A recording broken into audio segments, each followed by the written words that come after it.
Adedeji, a vibrant young man in his late 20s, stood before the mirror in his room, his heart brimming with excitement. Today was his wedding day, a day he had dreamed of since he proposed to Omolara, the love of his life. Adedeji was the kind of man everyone admired. He was hardworking, humble, and deeply respectful of his elders, especially his father, Baba Oladimeji. Baba Olajumoji had raised him single-handedly after his mother passed away when he was a child.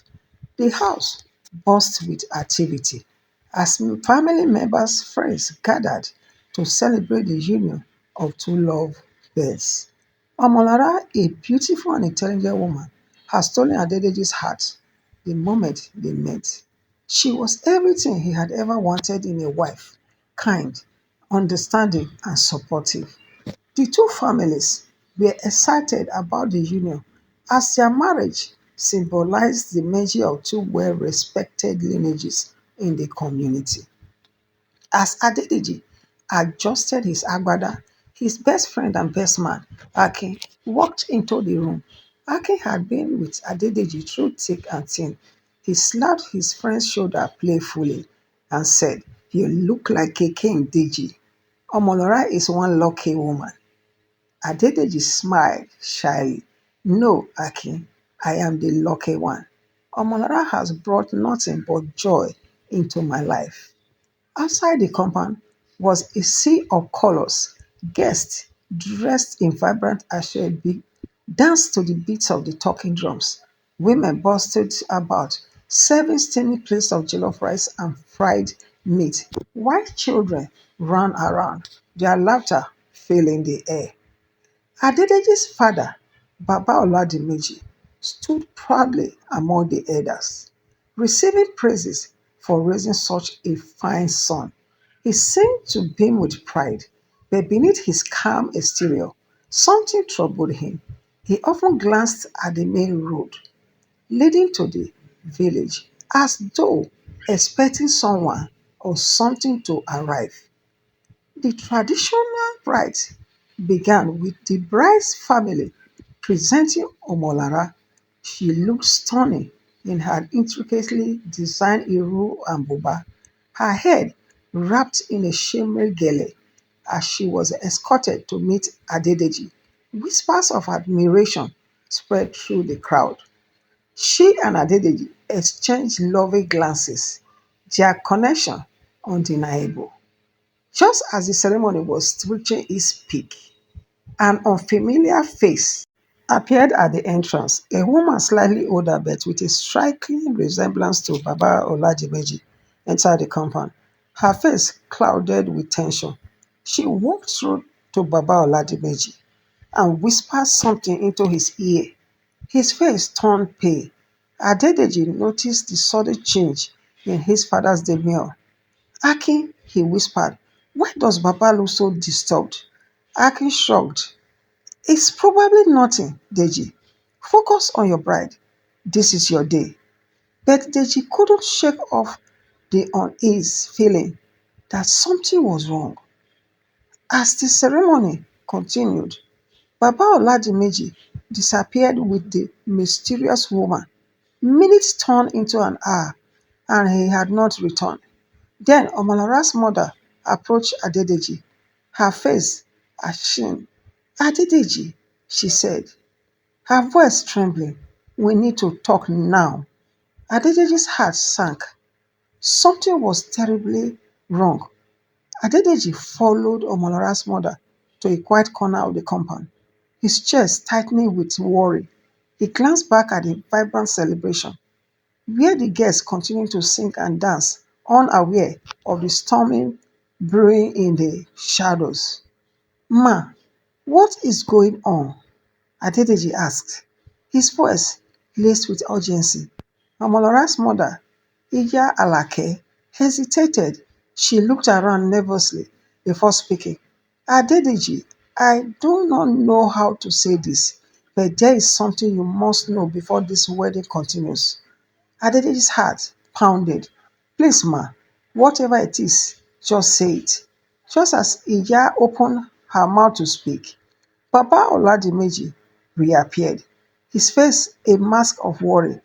He gestured for Iya Alake to stop. Alake, this is not the time or place for such a conversation, he said firmly. Adejeji turned to his father, his confusion growing. Baba, what is going on? Who was that woman you left with? And why does Iya Alake look so upset? Baba Olajimeji avoided his son's piercing gaze. Deji, I promise you everything will be explained. But not here, not now. Let's us focus on your wedding. No, Baba, Adedeji said, his voice rising. You always taught me that honesty is the foundation of trust. If there is something I need to know, tell me now. Guests began to notice the commotion. Omolara, who had been sitting with her friends, hurried over to Adedeji's side. What's going on? She asked, her voice starting between him and his father. Before anyone could respond, the mysterious woman stepped forward. She had been standing quietly at the edge of the crowd, observing everything. I am the one who must speak, she said, her voice steady but heavy with emotion. All eyes turned to her. The drummer stopped playing, and the compound fell silent. Who are you? Adedeji demanded. The woman took a deep breath. My name is Morankeji, and I'm your father's wife. Gasps erupted from the crowd. Baba Olajimeji buried his face in his hand, while Adedeji staggered backward as if he had been struck. What are you talking about? Baba, is this true? Baba Olajimeji hesitated before nodding slowly. It is true, Deji. Morakeji is my first wife. Adedeji smiled, reeled. But you told me you married only my mother. You said she was the love of your life. She was, Baba Olajimeji said, his voice breaking. But before I met your mother, I was married to Morakeji. It was an arranged marriage, and I made mistakes. I left her and started a new life with your mother. Adedeji turned to Morankeji, his anger boiling over. Why are you here now on my wedding day? What do you want? Morankeji stepped closer, her face itched with sorrow. I did not come here to destroy your happiness, Adedeji. But there is something you must know. Something that involves Omolara. Omolara froze. Me? What could possibly involve me? Morakeji's lip trembled. Because you and Adedeji are connected in a way that no one here could have imagined. The crowd erupted into murmurs again. But Adedeji silenced them with a raised hand. Enough of this suspense. What are you trying to say? Morakeji lowered her gaze. Adedeji, Omolora, she is my niece. And that means she is your cousin. Adedeji felt the ground shift beneath him. He turned to Omolora, whose face had gone pale. The crowd watched in stunned silence, their joy replaced by shock. Baba, Adedeji whispered, his voice trembling. Tell me this is not true. Baba Oladimeji looked at his son with tears streaming down his face. Deji, I don't know how to explain this. Omolara staggered back, clenching her chest. This cannot be happening. This cannot be true. The compound was thrown into shock and disbelief as whispers spread like wildfire among the guests. Adedeji and Omolara stood frozen, their world crashing down around them. The vibrant celebration, once filled with joy and laughter, now felt suffocating under the weight of the revelation. Omalara's mother, Iyalake, stepped forward, her face contoured with anger. Morakiji, how dare you bring such a scandal to this sacred day? How can you be sure of what you are saying? Morakeji remained calm but resolute. I am not here to cause trouble, Alake. I came because this secret has haunted me for years. I could no longer stay silent, knowing these two were about to commit such a grave mistake. Adedeji's voice falls from emotion, cut through the murmurs. What proof do you have, Morakeji? How can you claim Omolara is my cousin. Morakeji sighed deeply, her gaze softening. When I was abandoned by your father, I returned to my family's village. My younger sister Shade have recently given birth to a daughter, Omolara. I had to raise her as my own. But when I heard about this wedding, I realized the terrible truth. Omolara is the daughter of my sister, making her your blood relative. Omolara gasped, her hands flying to her mouth. No, this cannot be true. My mother never mentioned anything about being related to Baba Oladimeji. Baba Oladimeji finally spoke, his voice trembling. Morakeji, are you absolutely certain? After all these years, how can you be so sure? I am certain, Morakeji said firmly. The family tree doesn't lie. And if you doubt me, we can perform a blood test to confirm it. Adedeji felt the room spinning. Baba, why didn't you tell me about Morakeji? Why did you hide this part of your life from me? Baba Oladimeji looked at his son with tear-filled eyes. Deji, I was ashamed I made mistakes in my youth, mistakes that hurt innocent people. I thought leaving the past behind would protect you and give you a better future. But it seems my sins have caught up with me. Omolara turned to her mother, desperation in her voice. Mama, please tell me this is not true. Tell me I'm not related to Adedeji. Iyalake hesitated, tears streaming down her cheeks. Omolara, I never wanted this to come out. But Morakeji is right.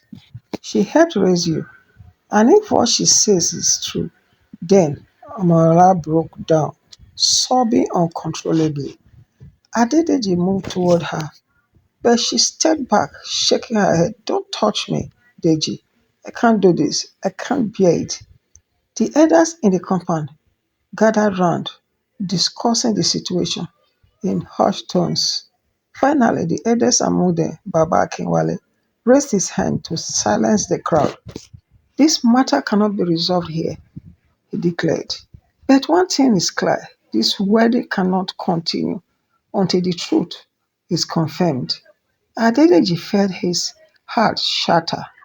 The day he had longed for had turned into a nightmare. He looked at Omolara, her tear-streaked face breaking his heart even more. Lara, he whispered, I love you. This can't be the end of us. Omolara's eyes met his, filled with pain and confusion. How can we love each other when this shadow hangs over us, Deji? I don't even know who I am anymore. The crowd began to disperse, and the vibrant celebration reduced to a sober gathering. Adedeji watched helplessly as Omolara was led away by her mother, her sob echoing in his ears.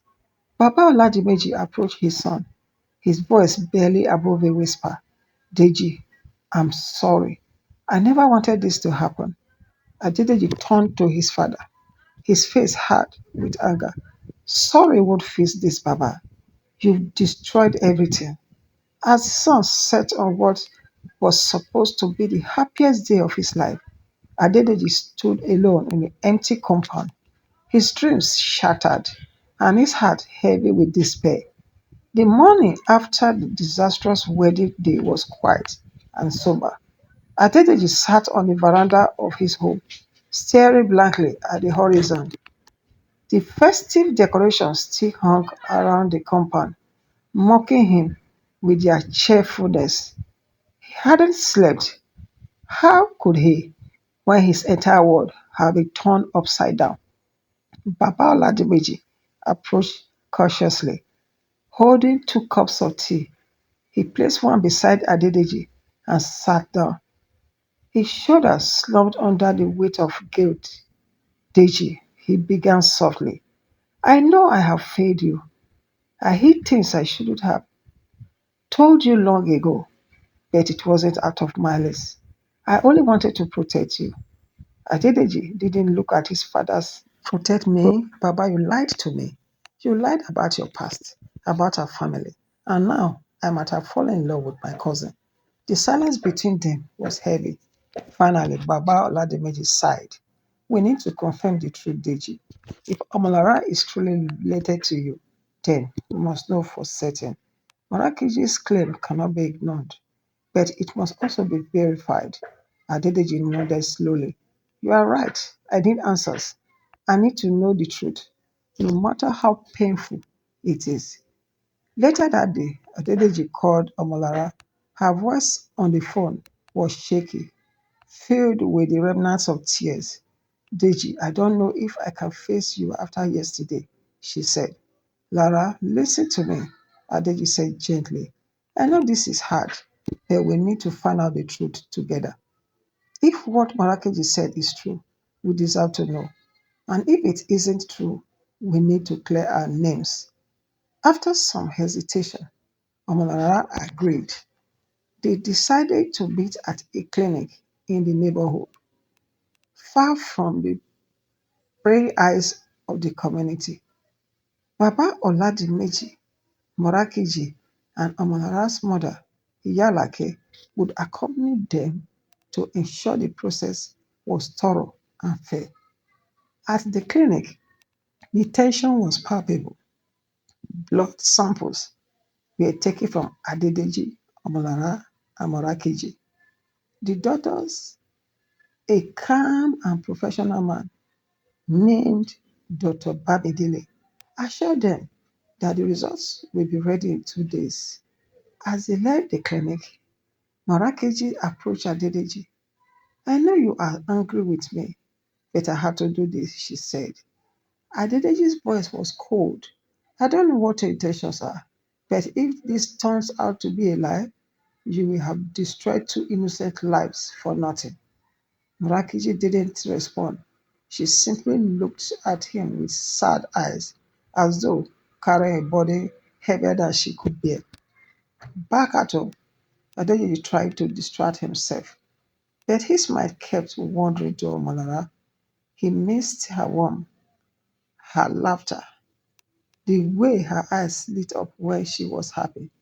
He couldn't imagine a life without her, but the possibility of them being related loomed over him like a dark cloud. Amonara too was struggling. She sat in her room, staring at an old photograph of her late father. Papa, she whispered, is there something you didn't tell me? Who am I really? The 2 days of waiting felt like an eternity. Adedeji barely ate, and Omolara spent her time praying for strength. When the day finally arrived, they returned to the clinic with heavy hearts. Dr. Bamidele greeted them with a calm expression, but there was a hint of unease in his eyes. He held an envelope containing the results. I have the answers you're looking for, he said. Adedeji's hand trembled as he took the envelope. He glanced at Omolara, who gave him a small nod. Slowly, he opened it and read the words that would change their lives forever. His breath caught, and he looked up at Dr. Bamidele. Thank you for viewing. If you are coming across this channel for the first time, kindly like, comment, and subscribe. Then turn on the notification bell so you get notified whenever I drop a video. Thank you. Watch out for the part 2.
First, I know this is difficult, but you all need time to process this information.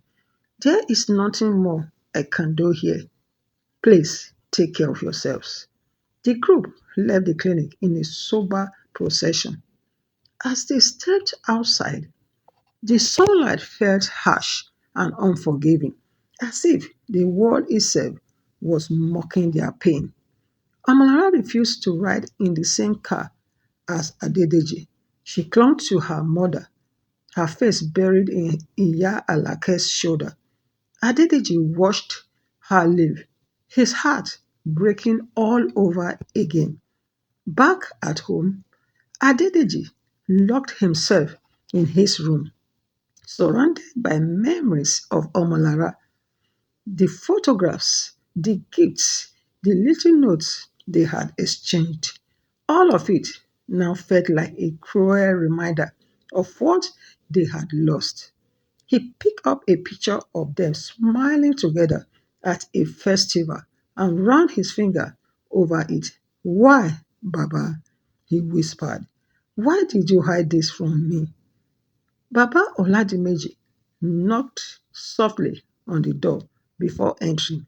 He looked at his son, who seemed like a shadow of the vibrant man he had been just days ago.